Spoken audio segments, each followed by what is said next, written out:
I'm been shooting this Mathews lift for a couple weeks now, maybe 3 weeks. Wanted to talk about it, pros and cons, and I figured a good opportunity was tonight when I'm doing a little, what I call like an indoor practice, but inside my shop. I only have, this is 10 yards, it's actually probably more like 9.5, but I use a micro diameter arrow. This is a 4mm Easton axis, and I shoot at a target that is half the size of the actual 3 vertical targets. And I keep score. I don't have a lens in or anything.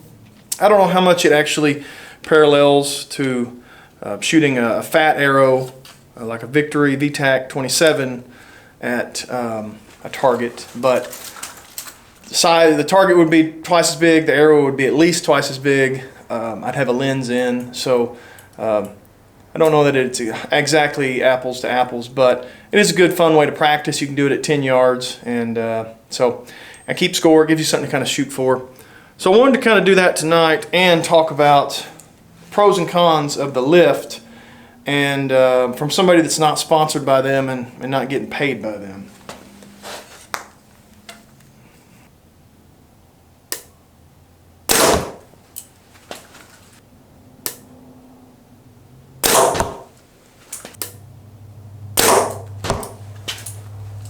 Alright, so first thing that I notice about the lift when shooting it is it's very steady. And I don't know if you got to credit that to a well-balanced bow, the bars themselves, or if it's the B-reel grip. But it is rock steady. And maybe a combination of all those.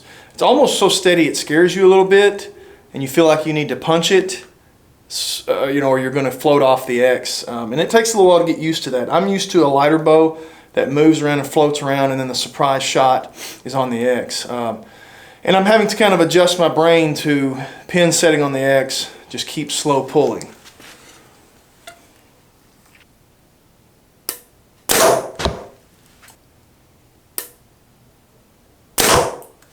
I feel like because it does hold so steady that I actually probably shoot better with a thumb button, because I can just squeeze a little quicker, which you probably shouldn't, but I can squeeze a little quicker and make it go off and not hit left or right like you do with a hinge when you get a little more aggressive on it than you shouldn't. So that's something I'm just going to keep playing with today. I'm working with a hinge. I shoot my tournament bow with a hinge. So I'm kind of trying to work my brain to see if I can make a hinge work on this real steady bow.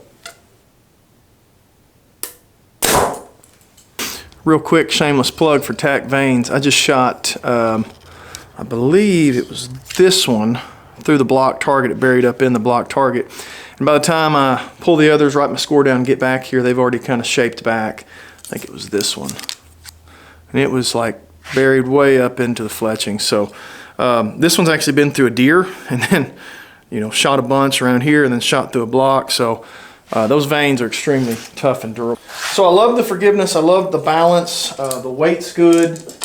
I really like the weight aspect of it. This one, not rigged out, says it's 4 1/4. I'll put it on a scale here in a second and see what it actually weighs, rigged out like this, with bars and the engaged limbs and ham skis and all that stuff. But it feels fine. It doesn't feel real heavy, it doesn't feel super light. So I do like all that stuff. What I don't like is the draw cycle.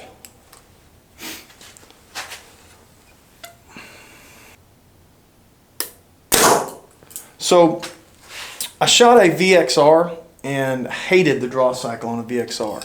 I shot a VXR at 60 pounds and it felt like shooting 80 pounds. It was so hard to get that big egg of a cam to flip on over. While these still have a big aggressive cam, it's not as bad as that. It's an improvement on the VXR and the V3X. It's an improvement on all that. I can't say necessarily if it's an improvement on the Phase 4 or not. I didn't shoot the Phase 4 enough to really have a good comparison, but I did shoot the Phase 4 enough to know that it wasn't enough to make me want to jump on and buy it and sell everything else. So it's a pretty aggressive, this is 70 pounds, it's a very aggressive draw. So I would wish they would get that a little bit better and improve that a little bit. So that's that just may be Mathews thing. Like to get this speed, and I believe the speed on this, the IBO is like 349 or 348 or something like that, which I'll never see. But to do that, I think they're getting pretty aggressive cams, it feels like. That's my opinion. If you have a different opinion, let me know. But just in the different bows I've shot, this one's pretty aggressive at 70 pounds. You get a little more used to it, but it's still, when you pick up a different bow and draw it back, you go, this is different. So it is what it is. A couple more things that I am impressed with. The colors I think are great. I like this earth. It was really the only one that I could get, so I just took what I could get. And I'm not that picky about the colors, but those fade to black colors are really awesome. I really like those. I believe they have bottomland, which I'm not crazy about that, but that's pretty cool too if you're into that.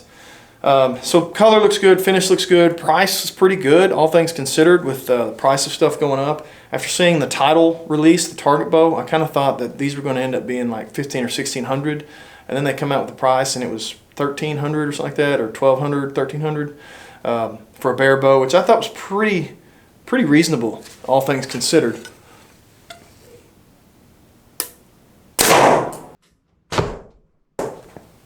Man.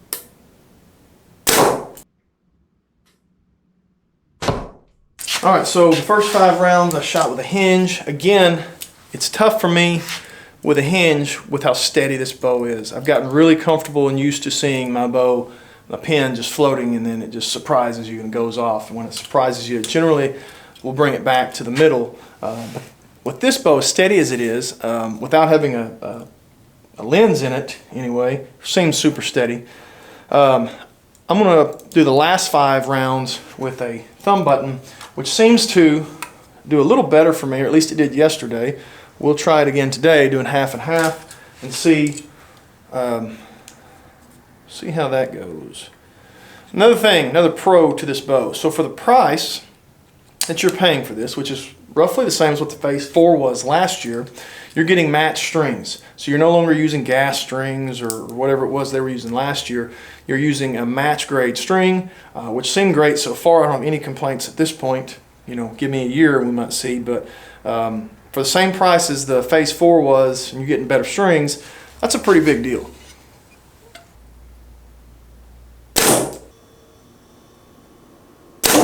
Another thing I really like about, not necessarily this bow, but Mathews in general, is the innovation. I mean, it seems like, and I love lots of other bow companies, but Mathews, you know, having the engaged grip or the engaged limbs that you can set your bow down and still just pick it up and shoot, and it doesn't slow your bottom limb down like it would if you were using the jack stand type.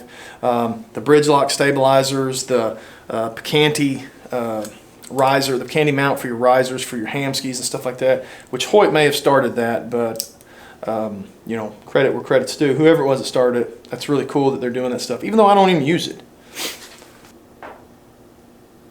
So overall, you know, I think the bow, as someone who was diehard Mathews for a long time and shot, you know, switchbacks, Z7s, VXRs, and then took a break when they went through the V3X and the Brit, you know, it kind of got to where it was just gimmicks like, you know, spend another $1,500 and upgrade your bow so that you can get bridge lock stabilizer.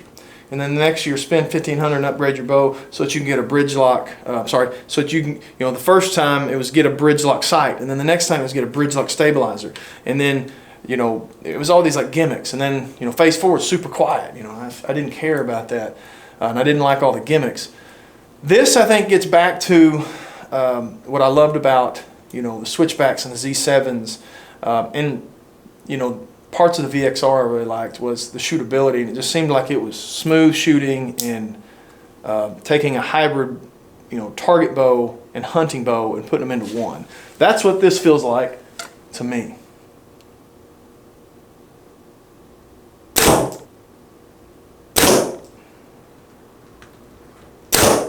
So for the price, you know, if you've got a bow you just love, if you're shooting a Phase 4 and you love it, I don't know that I'd run out and just upgrade to it, unless you just are needing a new bow anyway, or you you planned on getting a new bow, this one's a great one. Now, if you're shooting one of the olders, again, VXR V3s, maybe the V3X, I would definitely say this is worth upgrading to.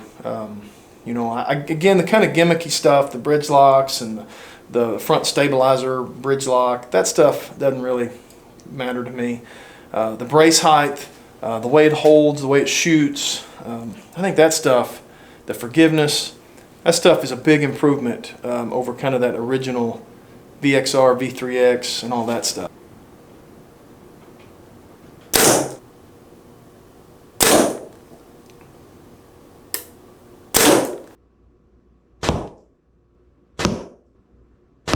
So just my initial opinion after shooting this thing for 2 or 3 weeks, maybe 4, I think it's a great bow. I think it's going to be, you know, it's going to be one of those that people look back on and go, man, that was a great bow. A lot of great features in it. The way things were upgraded. They're going to sell a bunch of them this year, in my opinion.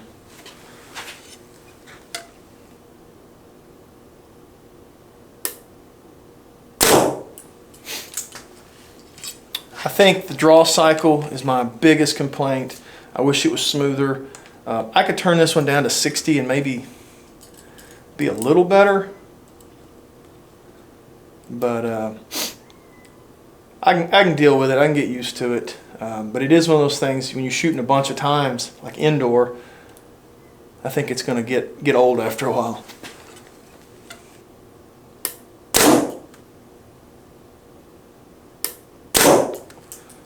So I say all these things, it really just comes down to what's important for you. If you love the quiet and dead in the hand, this is your bow. I mean, it is every one of those things. If you love balanced and just holding dead steady in your hand, you know, not doesn't want to fall forward or tilt side to side or anything like that, you know, holding the pin on target. If accuracy is everything, I think this is a great bow. It's a little heavier than some other options, even though they've reduced the weight. You know, this one again is it's lighter than most Mathews, but it's not the lightest bow in the market. If you like you know, super smooth draw cycle, may not be for you. Obviously, go shoot it and check it out and see what you think. But to me, the draw cycle itself could be a little bit better, could be improved a little bit. That's really the biggest knock I've got. The shootability, the forgiveness, the stability of it is phenomenal. So I think it's worth upgrading to. I think it's a great bow. Check it out. Like, subscribe, stick around. We've got some more comparisons. We've got a lot more archery stuff coming up, so make sure you're around to see them. Appreciate you watching. I'm going to finish this round of practice indoor.